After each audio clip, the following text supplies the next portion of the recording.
How we doing tonight? This is Shur. I'm by myself. I don't have my puppet with me tonight. He's kind of laying on the low right now. You know, in light of what's going on in North Korea and cyber terrorism. He's scared of the North Koreans, buddy. They eat dogs over there, you know. They do. And he's kind of laying low right now until it dies off a little bit. But I'll tell you something. I was kind of thinking about that. I think it's more than just them trying to stop a movie. I was looking forward to seeing that movie. You know, I was going to wait till it comes out a dollar show, pay $1.50, go see it. Then I had a second thought. I thought, well, Seth Rogen's not really worth paying $1.50 to see any of his movies. But I think really the North Koreans are jealous of us. You know why? Why? Because over here we got bigger dicks than they got. No, think about it. That's true. I watch a lot of porn. You never see any North Korean porn stars. It's true. I mean, think about it. You got Ron Jeremy, you got black guys, Mexican guys, all kinds of men. Never North Korean, even midget porn. You watch like midget porn, you don't see any North Korean. The midget porn people, they got bigger dicks than the North Koreans. They're upset about it. You know, come and think of it, you don't see a lot of women, North Korean women either in porn. You know, all flat chested, they got bodies like 10-year-old girls, that kind of shit, like about that tall. It's because they've been eating that damn dog meat. You know, lay off on the dog, maybe you'll grow full size, you'll get big dicks, you can do porn. Speaking of dicks, Bill Cosby's in the news. You know, I'll tell you something though. You know, I got a big argument about on Facebook, okay? Because, you know, all the allegations, the sexual assaults and rapes and everything. And all I said was, if they would just bring back the Jello pudding pops and the Fat Albert cartoons, I think this would blow over. People got mad at me on Facebook. You got women calling me names and everything else. I didn't rape all those women for crying. I just want some pudding pops. I'm fat. I have no life. I like pudding. Pudding pops are good. You know, I got all these BBW women, I can smear that pudding all over them. You know, lick it off. And I'll be honest with you, Fat Albert cartoons, that's the shit. And after, let's see, 6 years Obama as president, I kind of miss the days of the black kids running around the junkyard. You know, I'm sick of it. People calling me racist, people are calling me this. It's irritating. Moving along, Charles Manson's in the news. Yeah, he's getting married. Listen to that downer of your guy like me. Right now, Charles Manson, he's like, what, 85 years old, all decrepit in a wheelchair, all that shit. Correct. And he's getting more pussy than I am tonight. That's a rotten shame. I'll tell you something. It's been a rough week for me. I had an interview earlier this week at Starbucks. You ever have an interview at Starbucks? It sucked. Because not only they make it sound like it's the greatest job in the world, they bombard you with questions. And I didn't get the job. And it's not because I had Buddy with me and my hand's a puppet. No, that wasn't the reason. They ask you questions like, okay, Greg, tell us what your greatest accomplishments in life are. Oh, there's so many issues. So let's see, I climbed Mount Everest. I'm a member of Mensa. I'm working on my second master's degree. I was on Jeopardy last year, made it to the finals or whatever. I live in my mom's basement and I watch porn. Okay? Then they'll ask the questions like, Greg, tell us a time in your previous jobs you took charge of a situation and you solved the problem to the best of your abilities and solved the problem, all that shit. Well, if I did any of that, last 5 jobs I had, I would still have a job. Then they'll ask you like, where do you see yourself in 5 years? Hopefully not working at Starbucks. They don't like honesty either. They don't like honesty because like ask the question like, okay, you're working, you observe a co-worker stealing $25 out of the cash register. Do you A, report to the manager, B, confront the worker, or C, ignore and keep working? How about D, to see if he gets away with taking the money? I can borrow $30 out of the register myself until payday, but so PCS is going to shut my cell phone bill off. You know, they don't appreciate that kind of honesty. They get mad. And really, when you think about it, it's Starbucks. It's serving coffee, cappuccinos, lattes. You know, it's not the greatest place in the world to work. Think about it. You don't see kids growing up saying, you know, when I grow up, I want to work at Starbucks. No, they want to be a doctor, a lawyer. If you're downriver, maybe a porn star. You don't want to work at Starbucks. But you know what? It's just as well that I didn't get the job. Why is that? Because you know what? Like, if you go job, don't you hate to start a new job and you're broke? You know what I'm saying? Like, you're so broke. Like, first you got to brown bag it to work.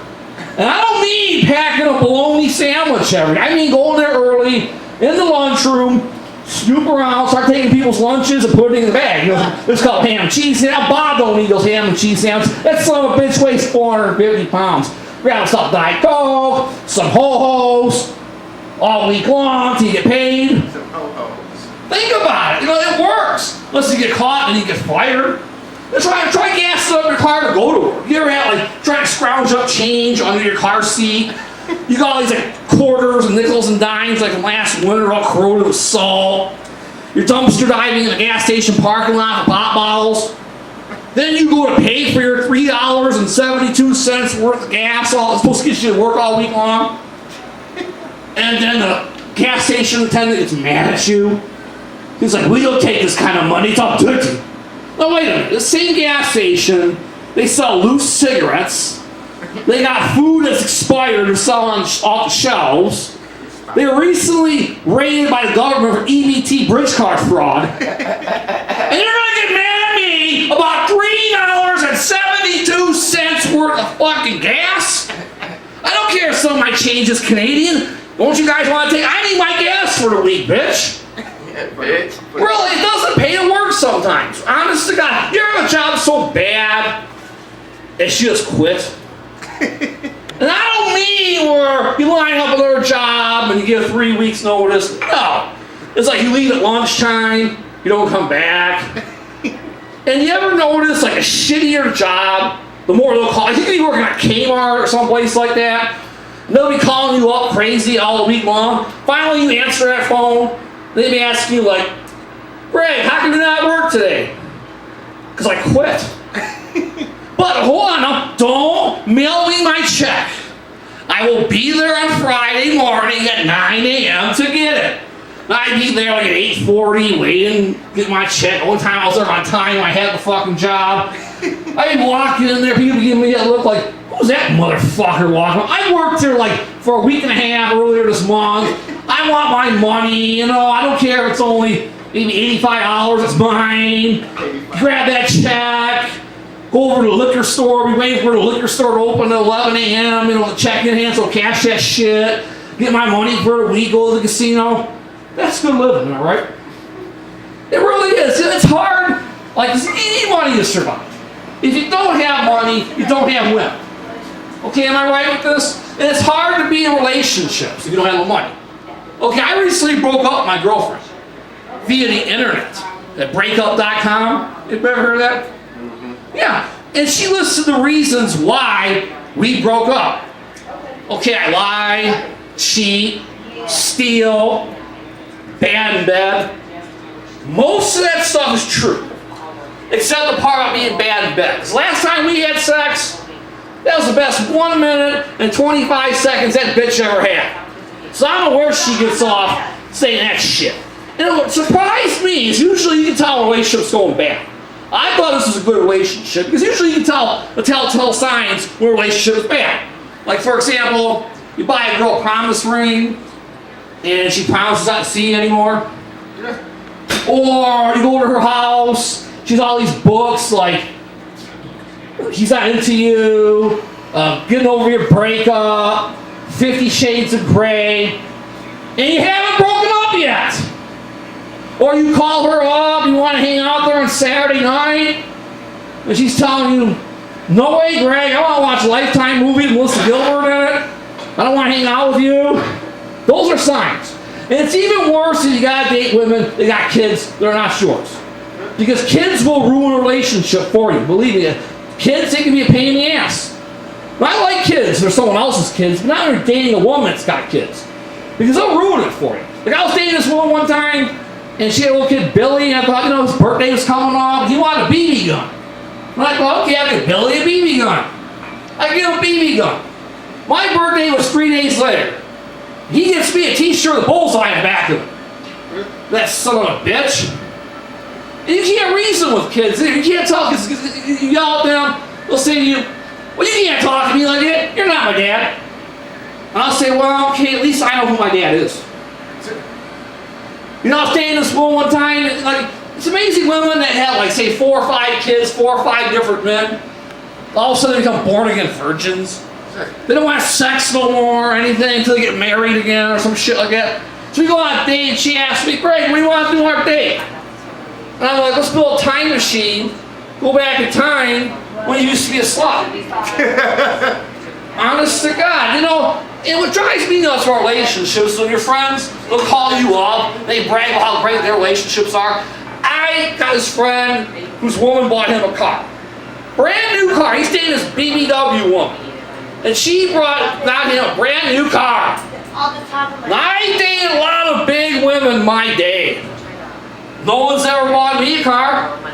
I've had women get in my car, puke in my car, pee in my car, get in my car, fuck other women in my car, fuck other guys in my car while I'm driving. You ever be driving down the road, 2 women are having sex in the back of the van, and it's August, there's no air conditioning in the van, it smells like moldy ricotta cheese back there, you're driving on I-75, you wish you just crashed in that oil tanker, kaboom, and end everything.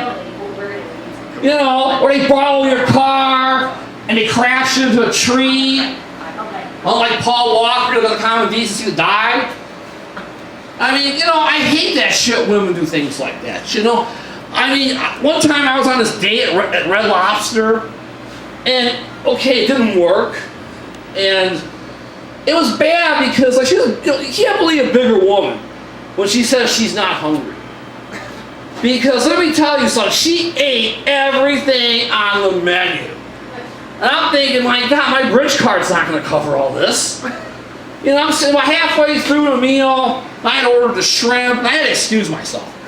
You ever go to Red Lobster men's room, you're sitting there crying, and people are looking at you, and you're looking up, and you wish you had some rope, and you hang yourself in the ceiling, and you can't climb out the window of the men's room, you're too fat, can't fit through the window, so you gotta go back out and finish the date.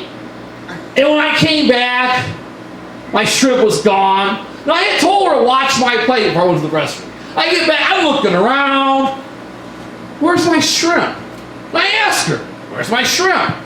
And she's like, well, I thought you said I could eat off your plate. I said, wait a minute. I said, watch my plate. You can't eat off it. I'm hungry. Now, I gotta go to Burger King's on the way home. We had 2, Whoppers for $5. And she got mad. Boy, did she get me. Usually on dates, at the end of dates, I want to go like this. Well, Greg, it was nice meeting you. She started flipping me off.